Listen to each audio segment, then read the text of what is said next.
Amazon বনাঞ্চল ধ্বংস কৰি ৰিং ৰোড নিৰ্মাণ কৰিবলৈ লোৱা প্ৰসংগত মন্তব্য অৰণ্য মানৱ যাদৱ পায়েঙৰ। আজি তেজপুৰত অসমীয়া সুৰক্ষা মঞ্চই 10ম বৰ্ষপূৰ্তি উপলক্ষে আগবঢ়োৱা অসম নক্ষত্ৰ বঁটা 2026 গ্ৰহণ কৰি অৰণ্য মানৱগৰাকীয়ে লগতে কয়, ৰাজ্যত প্ৰতি বছৰে বৃদ্ধি পাইছে গোলকীয় উষ্ণতা। 2024 চনত 39-40 ডিগ্ৰীলৈ উষ্ণতা বৃদ্ধি হওঁতে বিদ্যালয়ত ছাত্ৰ-ছাত্ৰীৰ মৃত্যু হৈছে। বিগত বৰ্ষতো একেই। এই বছৰ এই উষ্ণতা 52 ডিগ্ৰী হোৱাৰ আশংকা কৰিছে। উষ্ণতা বৃদ্ধি পালে বিদ্যালয়সমূহ বন্ধ দিয়া উচিত বুলি তেওঁ মন্তব্য কৰে। আপোনালোকে গছ ৰুব নালাগে, মাত্ৰ গছ নাকাটিব বুলি অনুৰোধ জনাই কয়, চৰকাৰে যেতিয়াই মন যায় তেতিয়াই গছ-গছনি কাটি সেউজীয়া অসমখনলৈ ধ্বংস মাতিছে। অসমৰ 58টা চৰ-চাপৰি গছ-গছনি ৰুই প্ৰকৃতিৰ ভাৰসাম্য ৰক্ষাৰ বাবে অৰণ্য মানৱগৰাকীয়ে আহ্বান জনোৱাৰ লগতে হাতী মানুহৰ কপিকুল মানুহৰ সংঘাত ৰোধ কৰিবলৈ বন বিভাগক আহ্বান জনায়। অসমীয়া সুৰক্ষা মঞ্চই দিয়া আজিৰ এই বঁটা আছিল এটি স্মাৰক জাপি আৰু 10,000 টকাৰ এখন চেক। আজি অনুষ্ঠানৰ সম্পৰ্কত অসম মঞ্চই মোক যি এৱাৰ্ড দিছে তেখেতসকলক ধন্যবাদ জনাইছোঁ পৰিয়ালটোক। আৰু এনেকুৱা সাহিত্য সভা এঠাইত মই এই সন্মানটো দিয়াৰ কাৰণে তেওঁলোকৰ কাৰণে মোৰ বহুত উৎসাহিত হৈছোঁ। সেইকাৰণে তেখেতসকলক ধন্যবাদ জ্ঞাপন কৰিছোঁ। আৰু বিশেষকৈ আপোনালোক সংবাদ মাধ্যমে আমাৰ এতিয়া যিবোৰ পৰিস্থিতি হৈছে দেশ আৰু জাতিৰ বাবে সেইটো খুব তাৎপৰ্যপূৰ্ণ বিষয় হৈছে এতিয়া। কাৰণ আমাৰ জলবায়ু পৰিৱৰ্তন হৈছে, COVID-19 হৈ গৈছে, বাপেক মৰিলেও চুব নোৱাৰে, মাক মৰিলেও চুব নোৱাৰে, তেনেকুৱা হৈছে। আৰু মই আশা ৰাখিছোঁ এই বছৰটোত 2026 চনত 52 ডিগ্ৰী হ'ব। 39 ডিগ্ৰীতে যদি ছাত্ৰ ছাত্ৰী মৰে স্কুললৈ যাওঁতে, আৰু সেইকাৰণে পুৱা ভাগত স্কুলটো ক্লাছ লোৱাতকৈ বন্ধ দি দিয়াই ভাল হ'ব। কাৰণ যেতিয়া ছুটি দিয়ে তেতিয়া সেই ছাত্ৰ ছাত্ৰীবিলাকত কি হয়, সেই সময়ত তাহাঁতৰ টেষ্টটো গৰম হৈ থাকে। আৰু সেই সময়তে কি হয়, যেতিয়া ঘৰলৈ যায়গৈ সূৰ্যৰ ৰশ্মিটো তালুত পৰে। তালুত পৰাৰ কাৰণে তাহাঁতৰ মূৰ ঘূৰাব, হাৰ্ট এটেক হ'ব, চিট খাই মৰি থাকে। 2024 চনত 5 জন ঢুকাইছে। যোৱা বছৰ 19 জন ঢালি পৰিছে, এগৰাকী ঢুকাইছে। গতিকে আজিকালি জলবায়ু পৰিৱৰ্তনত কেতিয়া বতৰৰ আগজাননী দিব, আজিকালি এসপ্তাহ আগতে দিয়ে। মোবাইলত চাব পাৰে, টিভিত চাব পাৰে। সেইদিনা গৰম বন্ধটো উঠাই দিয়ক। মই ছাত্ৰ ছাত্ৰীসকলক মানৱ সম্পদ কৰিবলৈ অনুৰোধ কৰিছোঁ আৰু তাহাঁতক লৈ পাশা খেলিবলৈ মানা কৰিছোঁ। সেইকাৰণে গৰম বন্ধটো উঠাই বতৰৰ আগজাননী যেতিয়া দিব সেইদিনাখন বন্ধ দিলে খুব ভাল হ'ব বুলি মই ভাবোঁ। আৰু সেয়েহে আপোনাৰ সংবাদ মাধ্যমৰ জৰিয়তে চিৰসেউজীয়া অসমখন চিৰসেউজীয়া কৰি ৰখা অসমৰ 3,35 লাখ মানুহৰ কৰ্তব্য।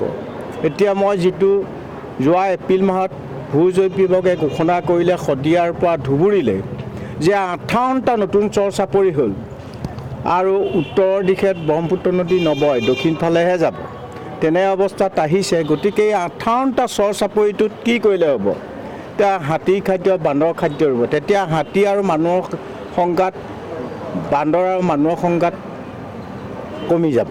আৰু সেয়েহে মই অসমৰ তাত ফৰেষ্ট ডিপাৰ্টমেণ্টৰ আয়ুক্তক কোৱা হৈছিল, PCFক কোৱা হৈছিল যে এই ঠাইবিলাকত শদিয়াৰ পৰা ডুবুৰীলৈ যিটো হ'ল সেইখিনি আমি এতিয়া হাতীৰ খাদ্য, বান্দৰৰ খাদ্য ৰুবলৈ যদি ষ্টেট গভৰ্ণমেণ্ট, ভাৰত চৰকাৰৰ পইচা নাই, ফৰেষ্ট ডিপাৰ্টমেণ্টৰ পইচা নাই, তেতিয়া ইণ্টাৰনেশ্যনেলৰ পৰা আনি ভাৰতীয় NGOবিলাকৰ হতুৱাই সেইখিনি হাতীৰ খাদ্য, বান্দৰ খাদ্য ৰোপণ কৰাটো মই কামনা। কাৰণ যিহেতু অসমৰ মাটি নাই, অসমৰ মাটি মহাভাৰত ব্ৰহ্মপুত্ৰৰ বুকত 4 ভাগৰ 3 অংশ চৰ চাপৰি আছে।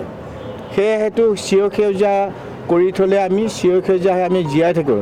কাৰণ অসমৰ দৰে এখন বায়'ডাইভাৰ্চিটি থকা পৃথিৱীত ক'তো নাপায়। সূৰ্য উঠা দেশৰ পৰা সূৰ্য পৰা দেশলৈ গৈ যিটো দেখিছোঁ, ইমান ধুনীয়া অসমখন আমি সংৰক্ষণ কৰিব নজনাটো খুব দুৰ্ভাগ্যজনক বিষয়।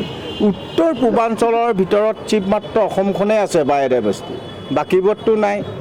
গতিকে আমি সিজন্মত বহুত ভাল কাম কৰাৰ কাৰণে অসমত জন্ম লাভ কৰিছোঁ।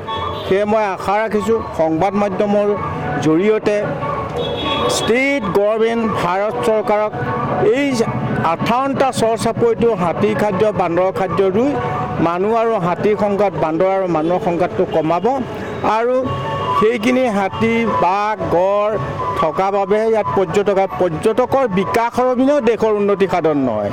পৰ্যটকৰ বিকাশ হ'বলৈ হ'লে এইবোৰ বস্তু থাকিব লাগিব।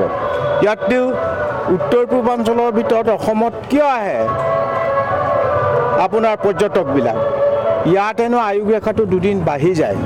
আয়ুস ৰেখাটো দুদিন বঢ়াৰ কাৰণে তেওঁলোকে ইয়াত থাকি ভাল পায়, মাটি বালি ভাল পায়, জীৱ জন্তু ভাল পায়। ইয়াততো মানুহ চাবলৈ নাহে, জীৱ জন্তু চৰাই চিৰিকটি গছ গছনি জলাশয় চাবলৈ আহে। ইমান ধুনীয়া অসমখন আমি সংৰক্ষণ কৰিব নজনাটোৱে আমাৰ দুৰ্ভাগ্যজনক বিষয়। ৰিং ৰোডত আমচাং মই ভাৰতৰ প্ৰধানমন্ত্ৰী ভূপালৰ পৰা চিঠি দিছোঁ। ভাৰতবৰ্ষত থকা ফৰেষ্টকেইখন সংৰক্ষণ কৰিয়ে ডেভেলপমেণ্ট কৰিবলৈ, ফৰেষ্ট ধ্বংস কৰিব নোৱাৰিব। তাৰ বাবে ভাৰতৰ বহু প্ৰত্যাহ্বান হ'ব। সেইকাৰণে মই আশা ৰাখিছোঁ ভাৰতীয় টেকন'লজি বিদেশৰ টেকন'লজিৰ বহুত ডিফাৰেঞ্চ আছে। সেইকাৰণে আমাৰ টেকন'লজিটোত কেনেকৈ আমচাংখন সুৰক্ষিত কৰি ৰিং বান্ধ নিদিয়াকৈ পাৰে বিজ্ঞানসন্মতভাৱে, তেনে গছ নকটাকৈ কেনেকৈ পাৰে। কাৰণ বিদেশততো দেখিছোঁ তেওঁলোকে 4 লেন 6 লেন 9 লেন মেট্ৰ' গাড়ী বনাবলৈ গছ কাটি মাটি অধিগ্ৰহণ কৰি ৰাস্তা পদূলি নবনায়, তেওঁলোকে ওপৰলৈ বনায়।